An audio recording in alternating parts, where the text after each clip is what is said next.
வணக்கம். திருவேங்கடம். இன்றைக்கி 15/8/2025 மைசூர் மல்லி. மைசூர் மல்லி வந்து பார்த்திங்கன்னா 13/4/2025 அப்போ வந்து விதை போட்டு அதை வந்து மிஷின் நடு போல் எடுத்து நட்டோம். இன்னையோட 122 நாள் ஆகிருக்கு. இது வந்து பார்த்திங்கன்னா இந்த மைசூர் மல்லி ராஜாக்கள் சாப்பிட்ட அரிசின்னு சொல்லுவாங்க. மைசூர் பிராந்தியம் அந்த இதில் வந்து ராஜாக்கள் சாப்பிட்ட அரிசி இது. அதே போல் வந்து சன்ன ரகம் ரொம்ப சின்னதாக இருக்கும். மக்கள் ரொம்ப விரும்பி வாங்கி சாப்பிட்றாங்க. இதுக்கு நிறைய ரெகுலர் கஸ்டமர் நிறைய இருக்காங்க. அதே போல் வந்து பார்த்திங்கன்னா இது வந்து சின்ன வயசு குழந்தைங்களுக்கு வந்து நல்லா விரும்பி சாப்பிடும் இந்த அரிசி. அதே போல் பெரியவங்களுக்கு வந்து டைஜஷன் ப்ராப்ளம் இதில் இல்லைன்னு சொல்கிறாங்க.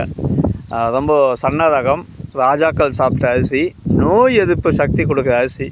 இந்த அரிசியை வந்து நம்ம வந்து தொடர்ந்து பயிரிட்டு வரோம்.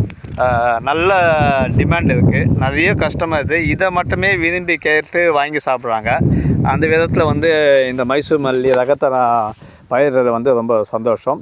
அடுத்தடுத்த பதிவு உங்களுக்கு தகவல் சொல்கிறேன். இந்த அரிசி வந்து விற்பனை இருக்குது, வாங்கிக்கலாம். நன்றி. திருவேங்கடம் துக்காராம் வர்மா, ஆக்கூர் கிராமம், அனகாவூர் ஒன்றியம், செய்யாறு வட்டம், திருவண்ணாமலை மாவட்டம். நன்றி.